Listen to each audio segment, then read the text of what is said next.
Bonjour à tous, Gabriel Debiche-Lebel, je suis le fondateur de l'agence 1 minute 30 et c'est un nouveau numéro d'Enjoy the Day, le vlog de l'agence. Aujourd'hui, je vais essayer de répondre à une question que m'a posée Alvin, question qui était « Peut-on survivre sans marketing ?»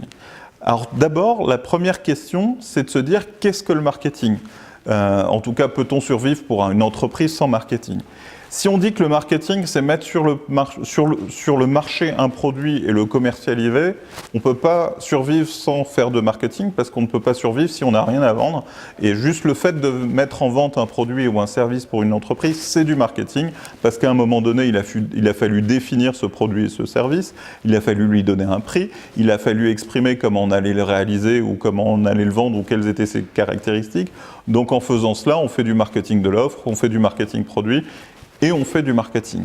Après, si la question est de dire est-ce qu'on peut survivre sans faire du marketing communication ou de la promotion de la vente, ça, c'est sûrement le cas parce qu'un certain nombre d'acteurs, en particulier dans le service, quand ils ont un réseau, font du commerce en direct sans passer par la création d'une marque, sans passer par l'utilisation d'un site internet, sans passer par des emailing de masse ou de l'inbound marketing ou de l'outbound ou de la publicité, etc.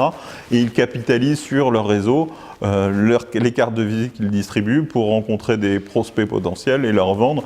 Et de facto, il y a beaucoup d'acteurs, en particulier en B2B, qui ont réussi à se développer en faisant que du commerce et pas du marketing communication. Mais ils ont fait du marketing, ne serait-ce que de mettre le produit en vente, c'est du marketing. Donc non, on ne peut pas survivre sans faire de marketing. Oui, on peut survivre sans faire du marketing communication.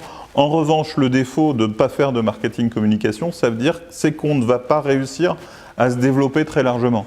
On ne pourra se développer et lancer son entreprise que sur son premier cercle, celui de son réseau, capitaliser sur du bouche à oreille, mais on va dire qu'à un moment donné, tout ça va être très limité, beaucoup centré sur des relations de 1 à 1 ou one-to-one, et la capacité de développement, de construction de notoriété, d'attirer des clients extérieurs qui ne connaissent pas directement des anciens clients, etc., ne va pas se faire facilement.